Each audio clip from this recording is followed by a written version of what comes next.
Welcome back to the channel. 2022 is the year of the QB hot seat. This offseason, there were a couple of quarterback trades, some free agency signings, and only one quarterback was taken in the first round.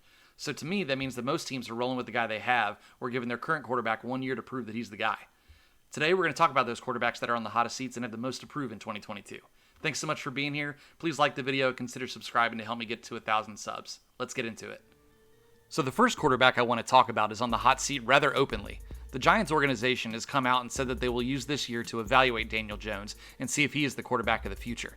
They drafted 2 offensive linemen, a wide receiver, and a tight end in the first 4 rounds, so they've definitely invested in the supporting cast for Danny Dimes. I don't think he needs to be a top 10 QB to keep his job, because he clearly has arm strength and is athletic.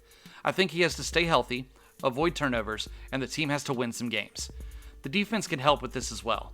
Most teams would rather roll with the quarterback they know rather than roll the dice on a rookie draft pick if they feel like they can. If I'm guessing though, I think Brian Daboll does everything he can to help Jones succeed, but can't make him Josh Allen 2.0. A quarterback who has a greatly improved situation since last season is Tua.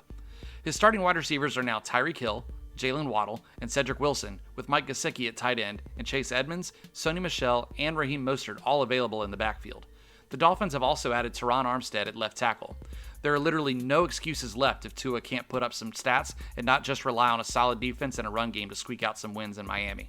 I think Tua is able to do enough to be kept around and have the Dolphins pick up his 5th-year option, but I wouldn't be surprised if they bring in a veteran or draft a rookie next year as competition if they don't make the playoffs. Moving away from some of the young guns, there's a veteran on this list who is in his 3rd team in 3 years. Carson Wentz has a lot to prove, not necessarily as a passer, but as a locker room leader and a winner. On his way out of Philly and then Indy, there were questions about how he gets along with the other guys in the locker room and if he can truly lead a team. Many teammates have come to his defense since then, but for one reason or another, he's been traded twice in 2 years, and this might be his last chance at entering a training camp as the starter. Washington invested in the offense in the draft and free agency, adding Jahan Dotson in the first round and Brian Robinson in the second. Then they signed Trey Turner and Andrew Norwell as veteran interior offensive linemen. Losing Brandon Sheriff could hurt, but it really falls to Wentz to push this team back to the postseason. He's no doubt the best quarterback that Washington has had since Kirk Cousins, but is that enough to be kept around? I think he earns at least one more season of investment. Staying in the NFC East, we have Jalen Hurts.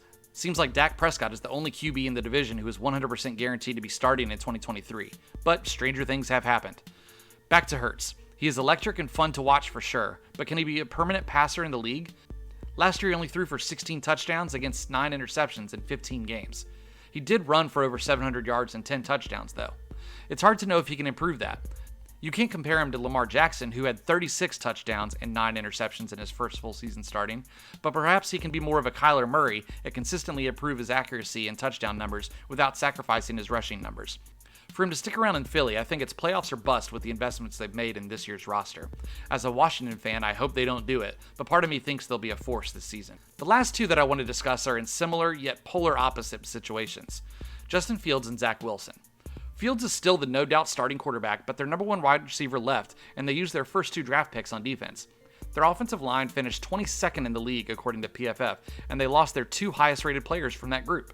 Velus Jones is their only added offensive weapon in the 3rd round, but I don't know what to expect. To me, it feels like the Bears are treading water and hoping for a top 5 pick. I know Matt Eberflus said he looked forward to building around Justin Fields. Well, I look forward to him starting that too. On the other side is Zach Wilson, who prior to the injury was having a really rough season with the Jets, but they really did go out and build around him. They got him possibly the number 1 wide receiver in the draft and the number 1 running back in the draft. They added CJ Uzomah and Tyler Conklin to solidify the tight end position and added Morgan Moses at right tackle to support the 11th ranked offensive line from last year, according to PFF. I think both quarterbacks entered the season on the hot seat, but one feels like he's going to get a much more fair shake at it than the other. Thanks so much for watching. Let me know which quarterbacks you think are on the hot seat that I missed, and which teams you think will be drafting quarterbacks in the first round next year. If you made it this far, please like the video and consider subscribing to help me reach 1,000 subs. Once we get there, I'm going to do an NFL jersey giveaway to 1 subscriber. Thanks a lot, and I'll see y'all next time.